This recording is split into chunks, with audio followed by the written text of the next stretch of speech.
ილია თოფურია ხვდება ჩარლზ ოლივერას გაზაფხულზე საპრეტენდენტო ბრძოლით. ამას მე არ ვიძახი.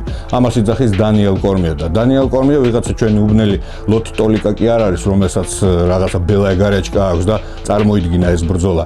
დანიელ კორმია არის UFC-ის ყოფილი ჩემპიონი 2 წონით კატეგორიაში და დღესდღეობით ის UFC-ში მუშაობს და დანა ვაიტთან AES-ია და უეჭველი ეწოდება რაღაცა ეს ინფორმაცია ტყუილად არ იტყოდა ამას და მე თქვენთვის მისი ვიდეო გადავთარგმნე და შეგვიძლია ნახოთ რას იძახის დანიელ კორმია ამ ორ მებრძოლზე. სალამი ბიჭებო, მე Ultimate Fighter-ში ვარ, მიხარია ყველას ნახვა და მე არ შემიძლია არ ვილაპარაკო იმ ამბებზე, რომელიც დანა ვაიტმა გააჟღერა. ბრძოლები და კიდევ ერთხელ ბრძოლები. აღმოჩნდა რომ დიეგო ლოპესი იბრძოლებს ტიტულზე ალექსანდრე ვოლკანოვსკისთან. დროებით ტიტულზე კი არ იჩხუბებენ, ნამდვილ ტიტულზე. და ეს მოხდა იმიტომ, რომ ილია თოფურია მიატოვა დივიზიონი და ავიდა 155 ფუნტში. ძმებო, ეს დიდებული ამბავია, მართლა დიდებული. შერეული ორთაბრძოლებისთვის ეს იშვიათი ამბავია, როდესაც ჩემპიონი ტოვებს თავის კონტ კატეგორიას და იძახის. მე აქ დავასრულეო. გიტოვებ ტიტულს თქვენ, მე კი ავალ უფრო მძიმეშიო. ჯონ ჯონსმა გააკეთა ესე, ჟორჟ სენ-პიერმას იგივექნა და ეხლა ამას აკეთებს თოფურია. განსხვავება იმაშია, რომ ამ ბიჭებს გარანტირებული სატიტულო ბრძოლები ელოდათ სხვა წონაში. ილიას კი არა.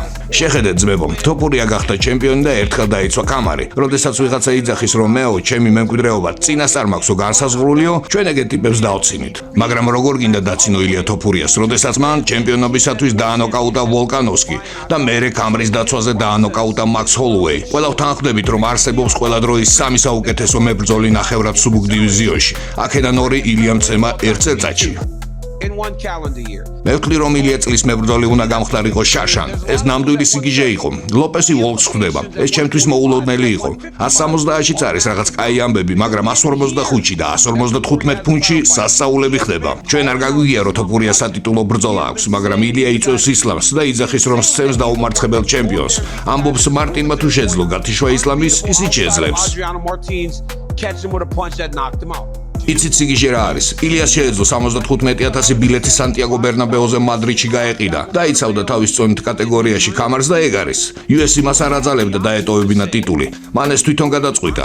ილია თოფურიას რო უყურებ, ის პოლიტიკოსივით იქცევა. გემოვნებიანად იწვევს, პატივისცემით ექცევა მებრძოლებს. ყველაფერს სწორედ აკეთებს. ბევრი იტყო და სწორედ იქცევა. თავის ასლით ხომ არ გააჩერებდა დივიზიონს. მე მაგის ადგილზე სიმართლე გითხრათ ეგოისტურიალთ მოიქცეოდი.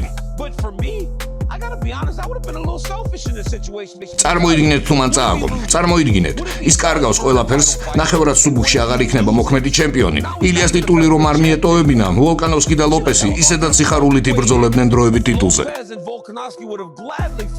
მე მჯერა რომ ეს პირადად ჩემი მოსაზრებაა.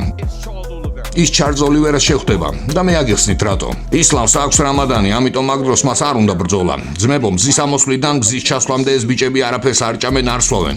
ამ დროს მათ არაფერი შეუძლიათ.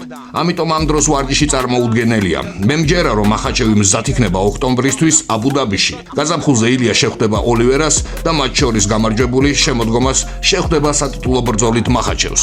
მე ცოტას ნერვიულობ. რეალურად ილია ცოტა პატარაა 55 ფუნტისთვის. თან მაინტერესებს რამდენად დება ის ვიზუალურად. თან ილია ამ წონაში ყოფნას აპირებს. გახსოვთ პორიეც იყო 145-ში. მოიმატა და მაგრად გადიდდა. ასევე ჰოლუეი იცვლის ხოლმე წონას. მოკლედ წინ ძალიან მაგარი ამბები გველის, მე კიდევ უნდა დაუბრუნდე სამსახურს. Ultimate Fighter-ი არ ჩერდება. მართალია ყველას გვინდა რომ ილია თოფურია პირდაპირ ეგრევე სატიტულო ბრძოლით დაეჯახოს ისლამ მახაჩევს, მაგრამ ჩარლზ ოლივერაც ვიღაცა წამოსაკრავი მებრძოლიც არ არის. ის ყოფილი UFC-ის ჩემპიონია, UFC-ში ყველაზე მეტი ფინიში მაგას აქვს მოპოვებული, ყველაზე მეტი საბმიშენი მაგას აქვს მოპოვებული, ასე რომ სერიოზული მებრძოლია, თან ძალიან საინტერესო ისტორია აქვს. თუ ეს ბრძოლა ჩაინიშნა, აუცილებლად გავაკეთებ მაგაზე ვიდეოს, თან ძალიან ბევრი მწერს კომენტარებში ჩარლზ ოლივერას გააკეთეო ვიდეო და თქვენ კიდევ დამიწერეთ კომენტარებში რას ფიქრობთ, თუ შეხვდნენ ესენი რა მოხდება ამ ბრძოლაში. მაგრამ წარმოიდგინეთ თუ ეს არის სიმართლე. ილიამ დაამარცხა იმ სოფლიო ლეგენდა ვოლკანოვსკი. მერე ამის მერე დაიცვა ტიტული და დაამარცხა იგივე ლეგენდა, ჩვეულებრივი ლეგენდა მაქს ჰოლუეი.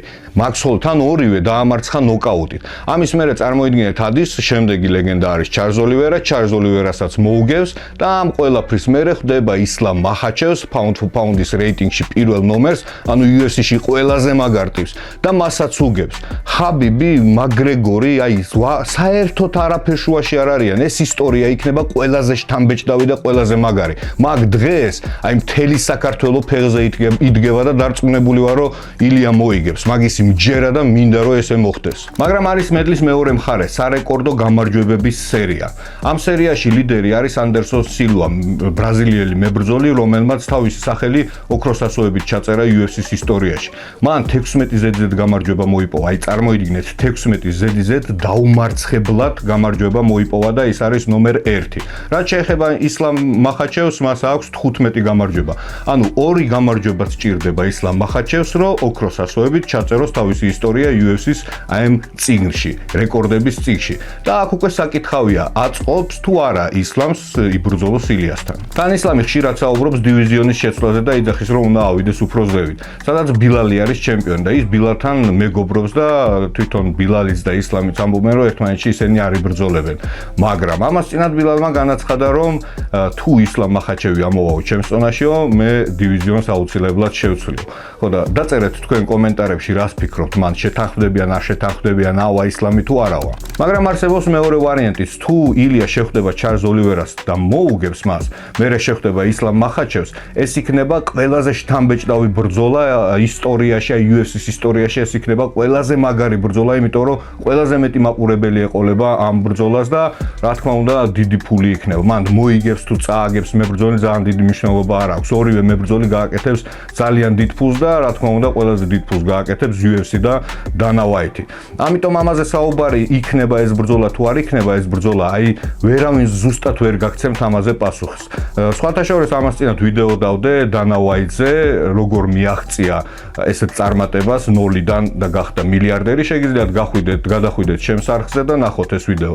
მე კიდევ ამით გემშვიდობებით და მინდა გითხრათ, რომ ჩვენი ქართველი ილია თოფურია ის უკვე ლეგენდაა, მაგრამ თუ შეხვდება ისლამ მახაჩევს, აი მანდ